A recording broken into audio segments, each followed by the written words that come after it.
Hello and welcome to another episode of Beer Man's No Bull Beer Reviews.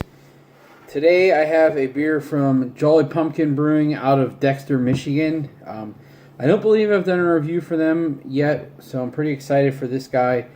I actually picked this up yesterday at the local bottle shop. They had these for half off, so I had to jump on them.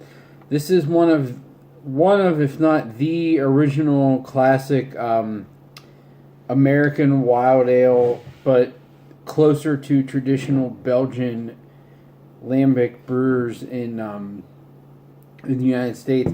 I was actually not arguing, but having a conversation with a friend the other day, talking about who was like one of the first brewer in the U.S. to start using cool ships, and I thought it was them. He thought it was Allagash. I honestly never ended up looking it up, but I know they're one of the first ones. And I'm trying to think. I think they have on here when they were established. Yeah, 2004, and they've been making that. Well, they just actually did their first non-sour beer ever, actually, or non-wild beer ever, which is odd, but in my opinion, at least under the Jolly Pumpkin name, I think they have like a secondary name that does some clean stuff, but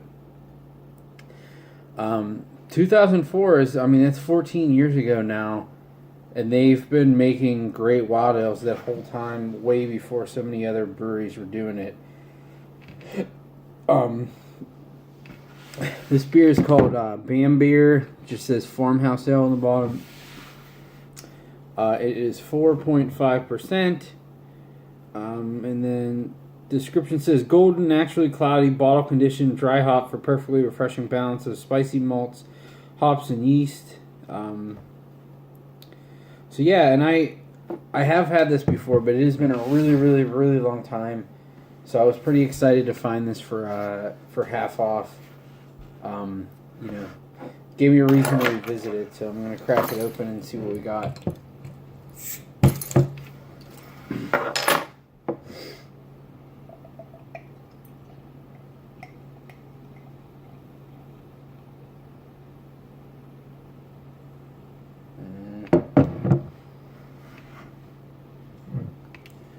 Their stuff's usually pretty carbonated, so I'm not really surprised by the pour, but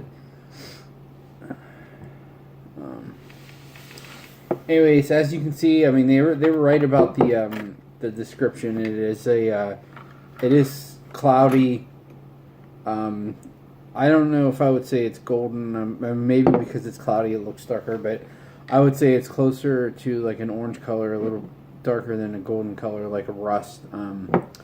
With a pretty fluffy white head there that's definitely sticking around and not going anywhere anytime soon.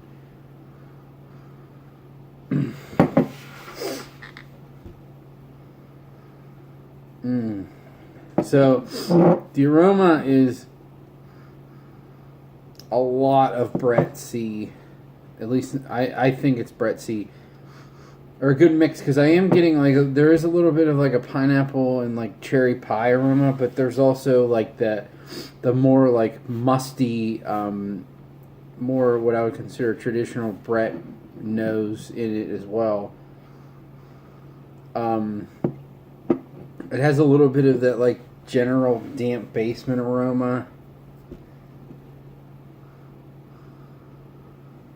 It actually is a little like the tiniest hint of vinegar too, but I don't expect this to be vinegary, so we'll see.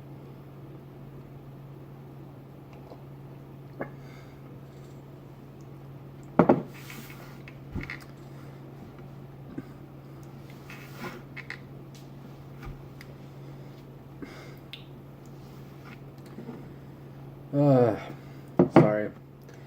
I'm just feeling a little bit of nostalgia here because I haven't had any Jolly Pumpkin in actually a decent while.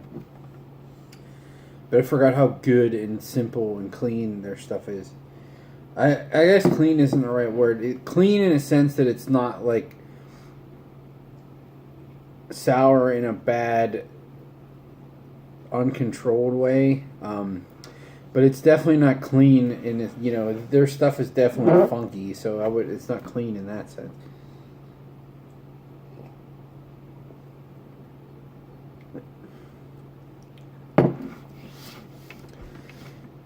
It's nice. It's very very drying Brett, but not too dry where it where the beer is super dry and it's like almost to the point where it feels overcarbonated and it's like prickly on your tongue. The carbonation level is definitely on the higher end, but in my opinion, it's perfect for this style. For a saison, I don't know if I would consider this a saison. I would consider it like a Farmhouse Pale Ale, but but the carbonation level is perfect for what it is, and then it does actually have like a little bit of a fruity hop character, to it, but it's also pretty dry at the same time, and there's just a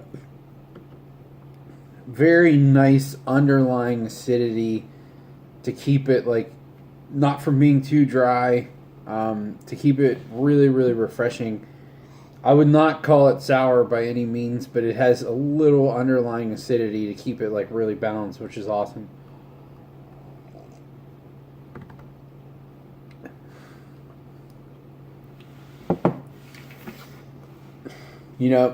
I feel like a lot of people might think that this is kind of like an introduction into sour beer, but I mean, I get that if you've never had one and you're not prepared for something super sour, but in my opinion, it's kind of the opposite. It's kind of like a redux of learning how to use wild yeast. And I can't imagine, to me, it's tart enough. I know like Brett can have a very, very, very mild acidity to it. But to me, this is tart enough where I don't think that this is just Brett. I could be wrong. I don't think it is, though. But it's still pretty mild. But I think it's too tart to just be Brett. I could be wrong. But to me, this is like a redux of those beers, of the super sour beers, where this is going back to like, if you like this, you have to really, really appreciate the nuances of it and the it's complex and simple at the same time. It's very musty and dry, but it has a nice, very, very balanced acidity to it, and it is a little floral from the hops too. I think it's absolutely fantastic, and I'm so glad that I bought this bottle. Like I said, it was 50% off, so I think it was normally $13. So I got this for $6.50. This 750 milliliter, I got it for $6.50. Absolutely a steal.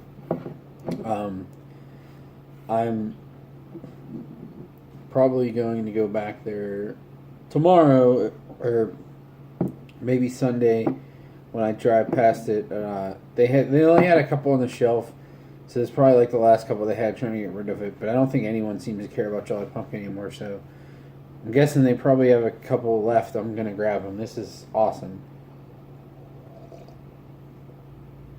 So, I'm like, it's making me think of, how I got such a steal for this, paying $6.50 for it. But at the same time, it makes me remember that their beers are really freaking good, and they're absolutely worth their regular price tag. So that means it's normally $13. Yeah, it's low in alcohol, but I don't care about that. The quality is absolutely top notch. Super, super refreshing beer. They've really fallen by the wayside, in my opinion, with all these new hyped up sour brewers. Some of them deserve the hype. There's some pretty good ones out there now that I would say, in my likes, have surpassed Jolly Pumpkin. In what I like in a sour beer, but those are very few and far between. I still think these guys are top notch, and they're a little more rustic and traditional. So that's why I really appreciate them. And anytime I see that they're at some festival or something, I get really excited because it gives me a reason to drink them again. And I admit I'm pretty guilty of passing them up on the shelf, but having this again will make me maybe not do that. The only reason I would pass them up now is because I just have so much beer to drink through. But So this is absolutely a buy. If you have not had this, or if you haven't had anything from Jolly Pumpkin in general, I recommend starting out with this because this is kind of like their baseline beer, and then maybe trying some other stuff. But definitely check this out. Lucierna, the Firefly, that's also another one of my favorites. Fantastic beer.